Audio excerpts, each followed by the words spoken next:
What's up, y'all? It's Vitamin M coming at you with another bourbon review.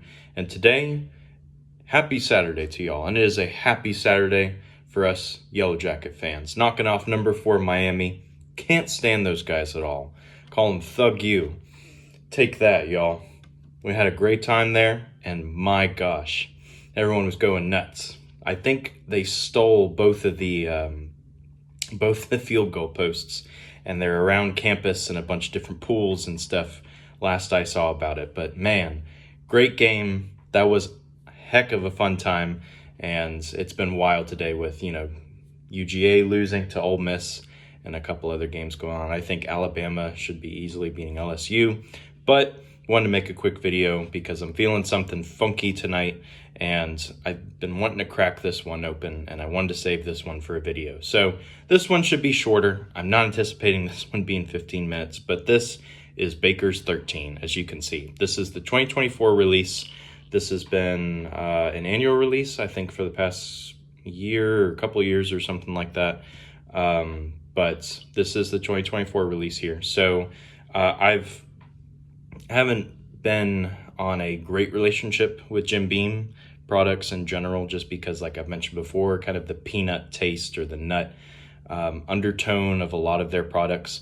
This one has a lot of that going, but I tried it at a tasting I went to at a friend's house, and I was actually really pleased with this one. This one was really good, and then my best friend and I went to the distillery, and I had to grab this one. This one was incredible. Got it for roughly MSRP, which is about $150 for this release. But this is a cool bottle, and, really I've only been able to find it at the distillery. I think they're just really dropping around me right now, so good luck finding it, especially for something that's close to MSRP. I think it's a $20 jump from the one from 2023. But this one is really solid, and I am excited to share my tasting notes and what I have to think about it with y'all. So this is kind of interesting. Baker is named after Baker Beam, who is, I believe he was the 6th master distiller of Beam, and then he was the great-grandnephew of Jim Beam himself.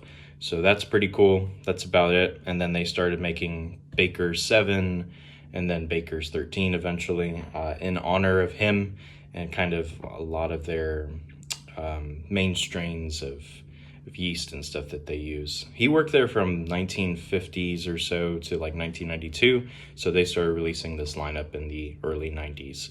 And that's when bourbon was really trying to made a comeback within America, starting in the 90s, and then we had this big boom with that, and I think that kind of carried into today more so. But I think today's a separate boom with people, really starting to be at home at COVID and everybody looking for a hobby. So they got into this. What else were we going to do but sit around and, work from home and then drink bourbon, I guess. But anyways, let's go ahead and crack this open. Don't want to make this too long, but this bottle is pretty nice. So Baker's 13 on there and all that chings. Comes with this little tag as well. It says Baker's release year 2024. Has the barrel number too, which is cool. Proof, and then 13. So 13 years. The proof is 107. Single barrel. And that's pretty cool. So it's a nice looking bottle for sure. I do like having it. So the tour at Beam really kind of blew me away. You drive over to Bardstown. It's absolutely gorgeous there. Bardstown was definitely my favorite spot we went to on the tour. It kind of makes a triangle with everything between, Frankfort, Lexington, downtown Louisville, and then Bardstown to the south. So that was really fun. But let's go ahead and pop this guy open. Okay, very good cork right there. So that's pretty nice. And then we'll give this a pour. But that tour was really good. That was excellent. So lots of history there with Beam. They even have a great restaurant there called The Kitchen. And I like Freddie No's style of drinking. Drink it, or, how you want to drink their products and stuff. Drink it any darn well you please. I won't go as far to say what he did here on YouTube, but oh well.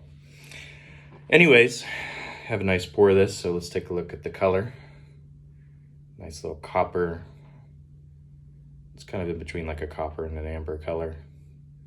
Sometimes I do read the reviews on Breaking Bourbon, which is pretty nice, and I really don't try to have them bias whatever is in my subconscious or whatever I want to say. That one says dark amber, but I'm like, I don't know about that. But that's a nice color though. Hold up in the light, dance around a bit. Nice.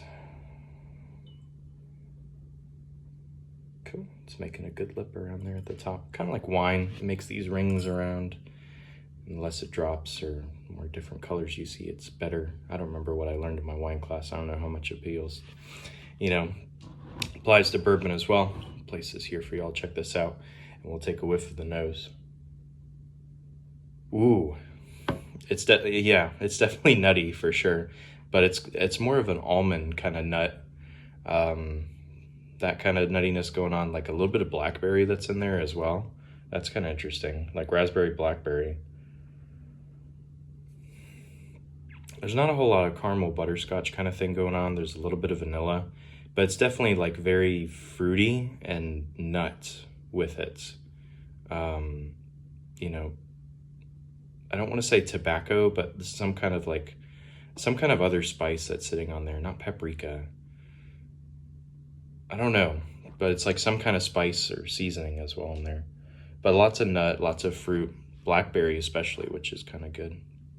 It's kind of like a raspberry, but it's got that blackberry, not a blueberry, but that kind of whole note. Usually when you get red fruit, it's like a cherry, a raspberry, something like that. But this has got some blackberry stuff in it. All right, so that's pretty good. Pretty straightforward. This thing's kind of different. Like I said, I wanted something funky, and I wanted to share this with y'all and crack it open. So with that being said, let's have a taste, and we drink today, because tomorrow we die.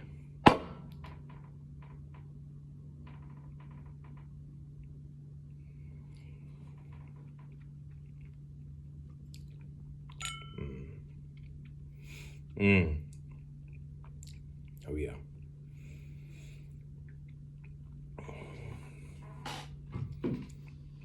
Oh, that's good viscosity. Got a lot of burn going down, but maybe that's just based off of my dinner that I had and acid reflux or something. And take a little drink of water.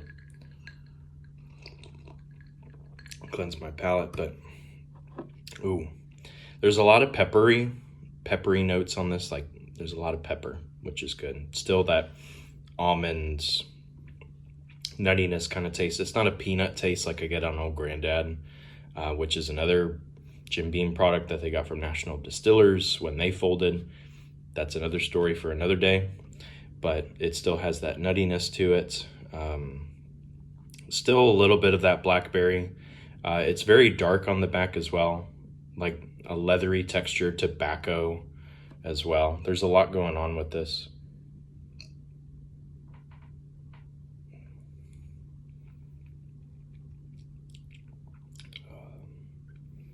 Just good oak, just like a good bitter oak tanninness on the front.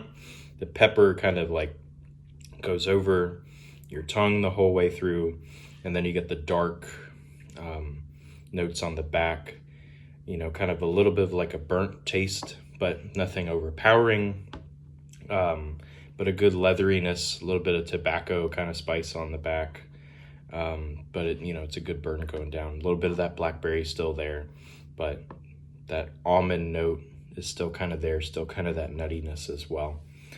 So this is a really solid pour. I mean, for 13 years, this is good. Everything, you know, kind of above 10 years tends to, you know, be in a higher pay grade and stuff. Tends to be, I would say, I don't know, carry more notes, especially more oak and stuff like that. But this one, the oak kind of helps bring it all together, especially. For 107 proof, it drinks pretty well. I wish it was a little bit higher, so that I think it would bring out more of the subtleties of it. But this is really solid.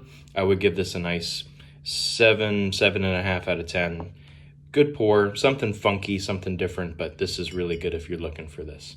I don't want to go over 10 minutes, so we'll end it there. And with that being said, happy hunting and cheers.